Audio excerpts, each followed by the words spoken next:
Vamos rapidinho aqui agora, então, já virar nosso tema, Josias e Sakamoto, que a nossa manchete no UOL mudou para um tema importante nesse ano aí, tão marcado, infelizmente, por casos de violência policial. Governo Lula publicando hoje um decreto que define novas regras para o uso de força policial por policiais, proibindo aí o uso de armas de fogo em circunstâncias que não representem riscos aos profissionais de segurança pública, um dos principais destaques aqui, arma de fogo só em último caso. Esse decreto que foi elaborado pelo Ministério da Justiça e Segurança Pública do Lewandowski teve o aval agora do presidente Lula. Um dos principais pontos dessa nova norma prevê que não é legítimo esse uso de arma de fogo em duas circunstâncias: contra a pessoa em fuga, que esteja desarmada ou que não represente risco imediato de morte ou lesão para policiais ou terceiros, e também contra veículo que desrespeite bloqueio policial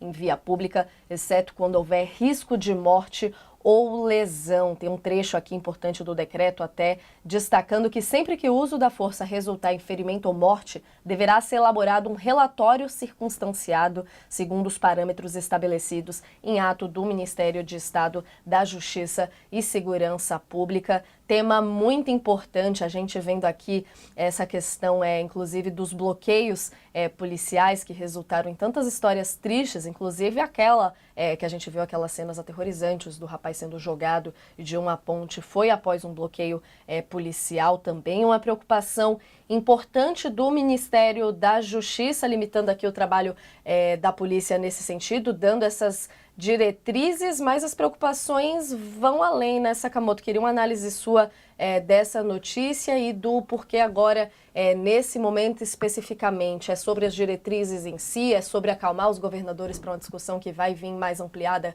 agora no começo do ano? Como é que você vê aí esse decreto? Bem, o decreto vai deixar muito governador irritado, né? Inclusive porque a própria tentativa do governo Lula em avançar com o Sistema Único de Segurança Pública, né? Ele acabou esbarrando, na verdade, em governadores que apoiam o bate e arrebenta como política de Estado, que a gente sabe que não funciona, mas é ótimo para pegar voto de gente que não tem ideia do que está acontecendo à sua volta.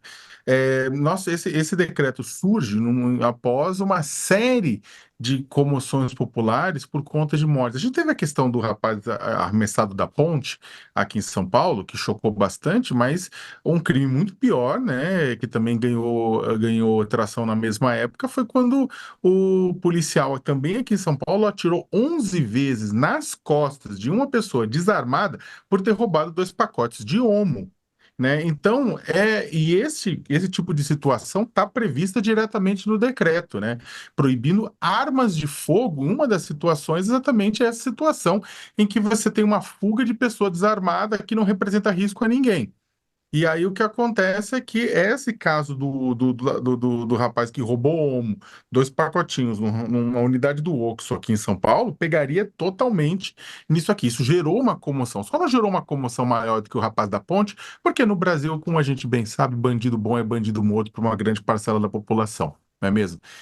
Por outro lado, você também tem um outro caso que gerou muita repercussão também, que foi na prática, a absolvição, porque houve uma redução de pena por parte do Superior Tribunal Militar com relação às mortes do músico Evaldo Rosa dos Santos e do catador de recicláveis Luciano Macedo, ocorrido em 7 de abril de 2019, quando um grupo de militares, Blitz, ainda decorrência de toda a questão da ocupação das GLOs no Rio de Janeiro, lá em Guadalupe, na zona oeste do Rio, eles metralharam o carro, achando que era um carro em fuga, né, metralharam o carro, né, foram mais de 250 tiros. A família conseguiu sair do carro, a família do Evaldo, Evaldo não, e o Luciano Macedo, que foi ajudar a família, acabou morto também. Tanto o Evaldo quanto o Luciano acabou morto. Pequeno comentário, Luciano, sim, este é um herói brasileiro, e não aqueles heróis que o exército inventa, mas que tentou salvar uma família e deu sua vida por isso. E aí, na hora do julgamento da primeira instância, foram condenados os militares que participaram desta execução do carro. E depois o que aconteceu é que no Superior Tribunal Militar acabou vencendo uma outra tese, a de que houve legítima defesa, né, por conta da morte de um deles, e no outro houve uma redução de pena, que aí o pessoal não vai cumprir a pena preso. Então, esses 2 casos são 2 casos que encaixam-se como de forma perfeita nesse decreto, tanto a questão do carro em fuga quanto que a questão do rapaz que foi executado pelas costas, né? São casos, ou seja, isso vem, é claro, isso responde a uma série de outros casos, não são os únicos casos que acontecem, de carros metralhados, de pessoas executadas em fuga, não são os únicos, mas são casos que ganharam a mídia, casos que demandaram uma ação do poder público, o governo federal age nesse sentido, vai ter pressão por parte dos governos estaduais que vão reagir, que vão discutir a constitucionalidade do decreto, não tenha dúvida nenhuma. Lembrando apenas que a gente tem citado bastante casos de violência do estado de São Paulo. E eles merecem ser citados, o governador Tarcísio e o secretário Guilherme Derrite colocaram letalidade policial no centro. Mas vamos lembrar que letalidade policial não é monopólio de São Paulo, temos no Rio de Janeiro, e inclusive, segundo o anuário do Fórum Brasileiro de Segurança Pública, o estado cuja letalidade policial é maior é a Bahia, governada no PT por muitos anos.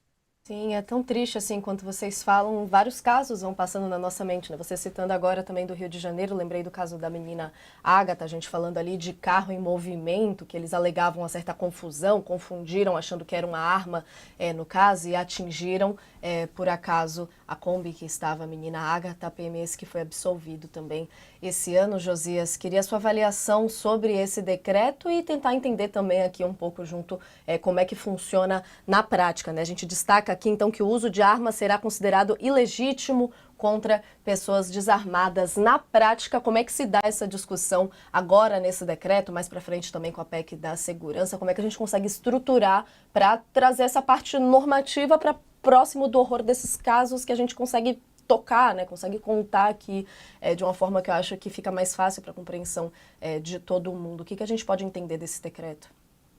Natália, esse decreto do governo Lula estipulando regras para as polícias é uma trágica, cômica e inútil novidade.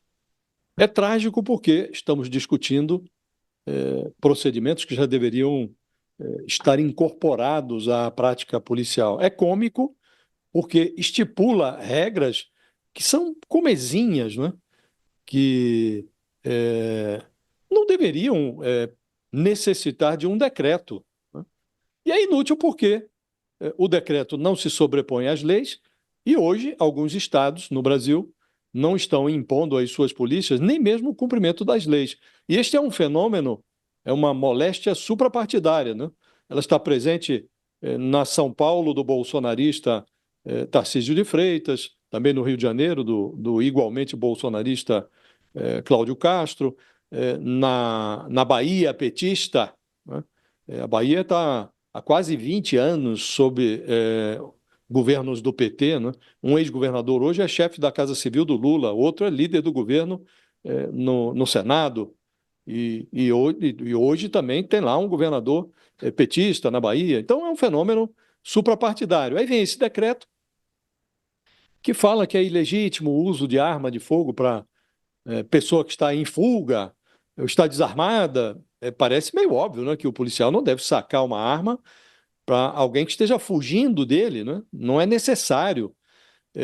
Não se deve deixar de reportar, havendo ferimento numa ação policial ou até morte, deve ser elaborado um relatório, como quem diz, olha, o policial não deve esconder o que aconteceu numa ação policial que resultou em morte.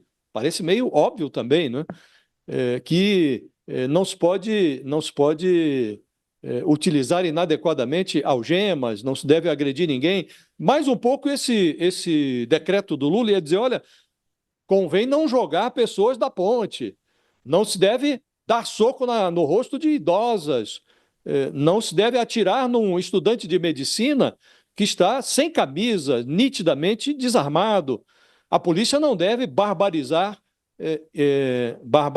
velório de criança cuja morte resultou de uma ação policial. Então, parece direcionado o decreto, né? Mas, de fato, é um decreto até meio teratológico, né? Uma coisa tão óbvio que todos esses procedimentos previstos no decreto não devem ser adotados por polícia de nenhum estado, mas isso é tão óbvio quanto a obviedade que está agora diante dos olhos de todos os brasileiros de que as polícias não estão seguindo regras. Elas estão descontroladas. e onde se imaginava que havia um certo controle, que era o Estado de São Paulo, na gestão do Tarcísio de Freitas, isto foi para o beleléu, não é? E não será um decreto que vai resolver isso.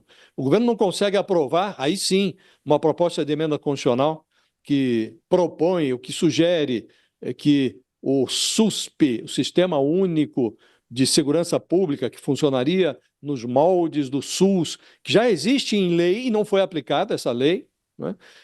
O ministro Ricardo Lewandowski, da Justiça, está sugerindo que isso vire norma constitucional, que vá para a Constituição, de tal modo que União e estados e até os municípios passem a trabalhar em conjunto, unificando as estratégias para combater o crime organizado no Brasil. Isso não avança no Congresso? Quem é que vai respeitar um decreto? Então, como disse Natália, é uma novidade cômica, trágica e inútil. Não serve para nada esse decreto. E dentro de um tema tão grave, né? A gente vai para mais um rápido intervalo para quem está assistindo a gente pela TV.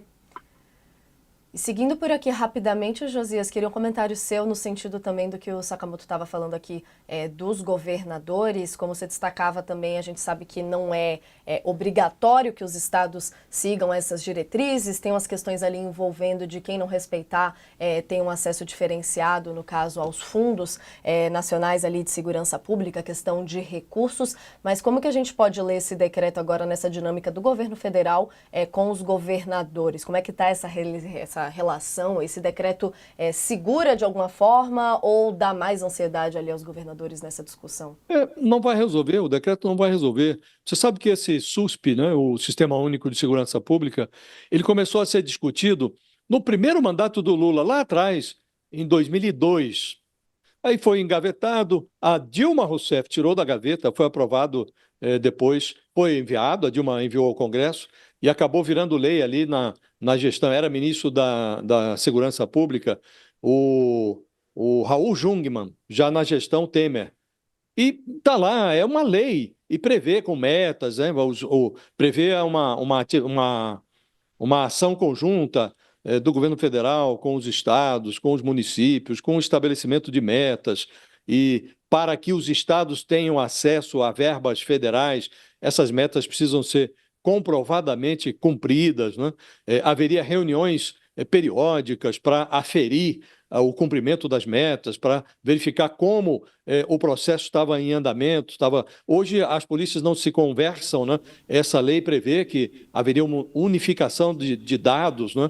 E nada disso saiu do papel. Agora está se tentando colocar isso na Constituição e isso não avança porque os governadores são contra. O governo alega que quem não seguir esse decreto não vai receber verbas federais.